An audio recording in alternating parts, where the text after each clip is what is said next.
পুরো ভিডিওটি দেখার পর আপনাদের মন্তব্য কি সেটা অবশ্যই আমাদের কমেন্ট বক্সে জানাবেন। দেখুন, আমি জানি না এই বিষয়কে মন্তব্য করেছে যে কাঁটাতার আছে কি কাঁটাতার নেই। আমার মনে হয় যে কাঁটাতার বিশেষজ্ঞ যে তৃণমূল কংগ্রেসের নেতাগুলো আজকে কাঁটাতার নিয়ে এত বড় বড় কথা বলছে, আমার মনে হয় আগে মমতা ব্যানার্জির বাড়িটা কাঁটাতার দিয়ে ঘেরা উচিত, শওকত মোল্লার বাড়িটা কাঁটাতার দিয়ে ঘেরা উচিত, কারণ সেগুলো জঙ্গি তৈরির কারখানায় পরিণত হয়েছে।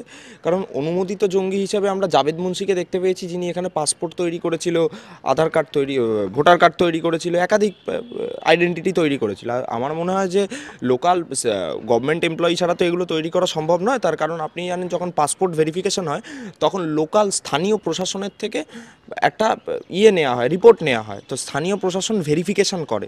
তো স্থানীয় প্রশাসন যদি জাভেদ মুন্সিকে ভেরিফাই করে বুঝতে পারে যে সে এখানকার বাসিন্দা, ভারতবাসী সে, এবং সে একজন সাধারণ ভোটার, তাহলে তো আমার মনে হয় যে মমতা বন্দ্যোপাধ্যায়ের অনুমোদন ছাড়া এটা হতে পারে না। তো আমার মনে হয় কাঁটাতার বিশেষজ্ঞ যারা রয়েছে, মানে বর্তমানে শাসক দলের যারা নেতা নেতৃত্ব রয়েছে, তাদের বাড়িগুলো আগে কাঁটাতার দিয়ে ঘেরা উচিত, তারপর বর্ডার নিয়ে কথা হবে। কারণ দেখুন, আপনি যদি এখন কোনো তৃণমূল কংগ্রেসের নেতাকে জিজ্ঞেস করেন যে কেন অবাধে জঙ্গি ঢুকছে, তারা বলে দেবে এটা একটা অন্তর্রাষ্ট্রীয় বিষয়, এটা ভারতবর্ষের স্বরাষ্ট্র মন্ত্রকের দেখা উচিত। কিন্তু তাদের রাজ্যের যে মুখ্যমন্ত্রীর যেই মানে একটা বিশাল আকারের ব্যর্থতা, তারা স্বীকার করবে না। কারণ কি, তাদের দায়বদ্ধতা নেই পশ্চিমবঙ্গের মানুষের জন্য। যাদের পশ্চিমবঙ্গের মানুষের জন্য দায়বদ্ধতা নেই, তারা কাঁটাতার দিয়ে এখন সেলফ ডিফেন্স করবে। কিন্তু সেলফ ডিফেন্স তো আর অজিত দোভাল, সুব্রমণিয়াম জয়শঙ্কর এরা করে না, ভারতবর্ষের স্বরাষ্ট্র মন্ত্রক, অমিত শাহজির মন্ত্রক তো করে না, কিংবা বিদেশ মন্ত্রকও করে না। তো স্বাভাবিকভাবেই আমার মনে হয় যে কাঁটাতার বিশেষজ্ঞদের আওয়াজ তোলা উচিত যে মমতা বন্দ্যোপাধ্যায়ের বাড়িটা আগে কাঁটাতার দিয়ে, শওকত মোল্লাদের বাড়িটা, সিদ্দিকুল্লাহ চৌধুরীদের বাড়িটা, ববি হাকিমদের বাড়িটা আগে কাঁটাতার দিয়ে ঘেরা উচিত। কিন্তু সেখানে আমি যদি এখন বলি যে শাসক দল মন্তব্য করছেন, সেখানে আপনারা ভোটের রাজনীতি দেখতে পারেন। রাজনৈতিক বিশ্লেষকরা কিন্তু বলছে সম্পূর্ণ ব্যর্থতা কেন্দ্রের। না, রাজনৈতিক বিশ্লেষক কোন রাজনৈতিক বিশ্লেষক বলেছে এটা আপনাকে দেখতে হবে। এখন যদি তৃণমূলের জল খেয়ে এসে বড় বড় কথা বলে, তাহলে তো কিছু বলার নেই। তার কারণ আমরা দেখতে পেয়েছি তৃণমূল সরকার, আমরা বারবার আওয়াজ তুলেছি, একবার নয় একাধিকবার আওয়াজ তুলেছি যে রাজ্য সরকারের জমি না দেওয়ার কারণে ফেন্সিং হচ্ছে না। তো এবার ফেন্সিংয়ের ক্ষেত্রে যখন রাজ্য সরকার জমি দিচ্ছে না, তখন এবার দেখুন যারা কাঁটাতারের কথা বলছে, এই মানে যাদেরকে আপনি রাজনৈতিক বিশ্লেষক হিসেবে কাঁটাতারের কথা বলছেন, আপনি যে এই নিয়ে প্রশ্ন করতে যাবেন, দেখবেন যারা জলাশয়ে চলে এসছে, বলবে 26/11 যখন আক্রমণ হলো তখন তো জলপথে অ্যাটাক করেছিল। তো তাদের কাছে প্রচুর জাস্টিফিকেশান আছে। গঠনমূলক সিদ্ধান্ত বা গঠনমূলক কোনো কাজ তাদের থেকে আমরা এক্সপেক্ট করি না, পশ্চিমবঙ্গের মানুষ এক্সপেক্ট করে না। নয়তো বিএসএফের আধিকারিককে গিয়ে সুপ্রিম কোর্টে রাজ্য সরকারের বিরুদ্ধে জমি না দেওয়ার জন্য মামলা করতে হতো না। তাই আমার মনে হয় যে রাজনৈতিক বিশ্লেষক এই তৃণমূলের জল খেয়ে আজকে এত বড় বড় কথা বলছে, তার সরাসরিভাবে রাজনৈতিক বিশ্লেষক না হয় তৃণমূল কংগ্রেসটা করা ভালো। কিন্তু আপনি বলছিলেন যে পাসপোর্টের ক্ষেত্রে সেখানে স্থানীয় পুলিশের একটা ভূমিকা থাকে। রাজনৈতিক বিশ্লেষকরা বলছে যে রেশন কার্ড রাজ্য দিলেও ভোটার কার্ড এবং আধার কার্ড পুরোটাই তো কেন্দ্রের বিষয়, বারবার তখন কেন ভেরিফাই করা হয়নি? আপনি তো পাসপোর্টটা দেখতে পেয়েছেন, জাল পাসপোর্ট তো দেখতে পেয়েছেন, একটা তো নয়, একাধিক জঙ্গি গোষ্ঠীর জাল পাসপোর্ট। আনসারুল্লাহ বাংলা থেকে, লস্করি তাইবা থেকে, তেহরিকুল মুজাহিদিন থেকে শুরু করে, হিজবুলুল মুজাহিদিন থেকে শুরু করে, আপনার জৈশ ই মোহাম্মদ থেকে শুরু করে একাধিক জঙ্গি সংগঠন, যারা এই পশ্চিমবঙ্গের মাটির থেকে প্রত্যেক দিন একের পর এক ধৃত হয়ে বিশেষ বিশেষ সংবাদ মাধ্যমে আমরা দেখতে পাচ্ছি।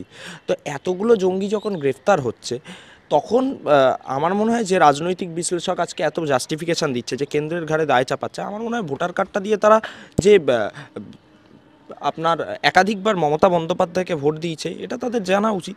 তার কারণ সেলিম মাতব্বর বলে যিনি গ্রেপ্তার হয়েছে, কালকে কিংবা পরশুদিন গ্রেপ্তার হয়েছে, সেই সেলিম মাতব্বর এইখানে বিএনপির জঙ্গি ছিল, এখানে প্রায় 5-7 বছর ধরে বাস করেছে। তো 5-7 বছর যদি ভোটার কার্ড নিয়ে বাস করে, তার মানে নিশ্চয়ই তারা মমতা বন্দ্যোপাধ্যায়কে ভোট দিয়েছে বলে এখানে বাস করতে পেরেছে।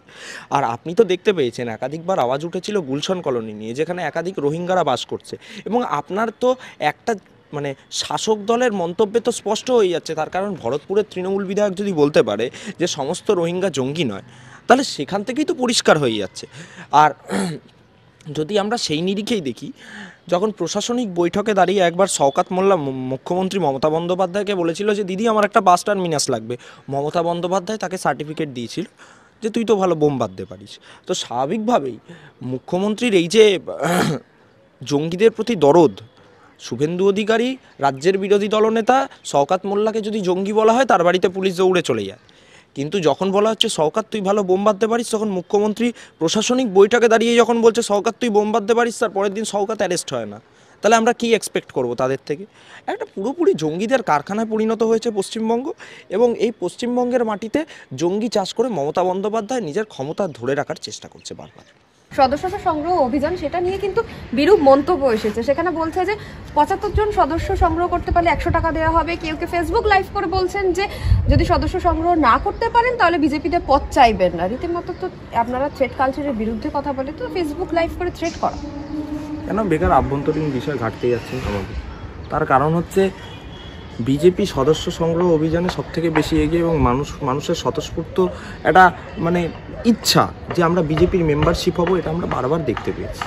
তার কারণ আপনি জান, একটু দিকে দিকে খবর নিন। আভ্যন্তরীণ বিষয়তে আভ্যন্তরীণ মিটিং করে বললেই হয়, ফেসবুক লাইভ করার দরকার নেই তার জন্য। ফেসবুক লাইভ কে করেছে না করেছে আমি দেখিনি, আর যদি কেউ করে থাকে তাহলে সেটা তার আভ্যন্তরীণ বিষয়, দলের আভ্যন্তরীণ বিষয়, ব্যক্তিগত বিষয়। ফেসবুক লাইভ করে জানিয়েছেন কোথাও।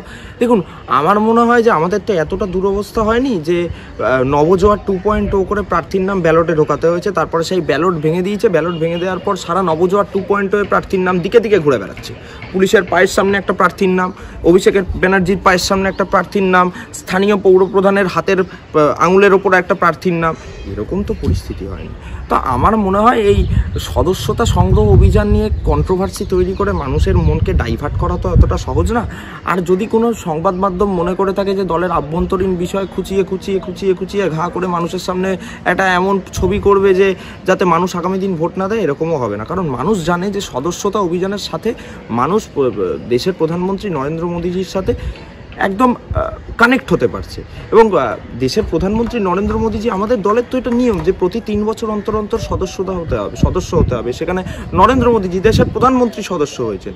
তা আমার মনে হয় দলের আভ্যন্তরীণ বিষয় কাটাছেড়া না করে বর্তমানে পশ্চিমবঙ্গের যে পরিস্থিতি এবং যে জঙ্গি অনুপ্রবেশ থেকে শুরু করে আজকে বাংলাদেশের জন্য বাংলাদেশিদের মাথায় হাত রাখার চেষ্টা করে পরে হাত উইথড্র করা মমতা ব্যানার্জির কার্যকলাপ নিয়ে আলোচনা করাটা ভালো। তার কারণ আমরা দেখেছি যে লস্কর-ই তাইবার একজন জঙ্গি, যে আপনি জাভেদ মুন্সি যার কথা বললাম, 26/11 আক্রমণে হাফিজ সাইদ মূল যে মাথা ছিল, সেই হাফিজ সাইদের ছেলে তালা সাইদের সাথে বৈঠক করেছিল এই জাভেদ মুন্সি, সেটা মুদিরকে, সেখানে বৈঠক হয়েছিল এই জাভেদ মুন্সির।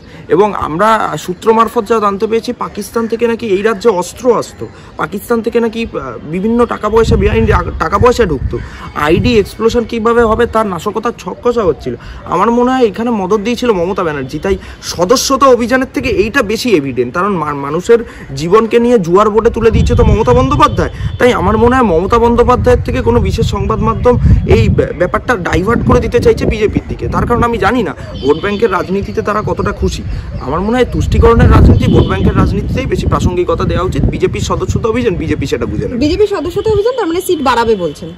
দেখুন, সিট বাড়াবে না সিট কমবে, নাকি সিটের জায়গায় অন্য কিছু বসবে, সেইটা তো আমরা কোনো সংবাদ মাধ্যমকে উত্তর দেব না। তার কারণ সিট বাড়বে না কমবে সেটা একান্ত দলের বিষয় এবং সেটা মানুষের বিষয়। আমরা মানুষকে উত্তর দেব, কারণ মানুষ আমাদের স্বতঃস্ফূর্ত রায়ের সাথে 2019 লোকসভায় 18টা আসন দিয়েছিল, পরবর্তীকালে আমাদের বিরোধী দল করে নিয়ে এনেছিল, তাই জন্য মানুষের হয়ে বিজেপি লড়াই করছে।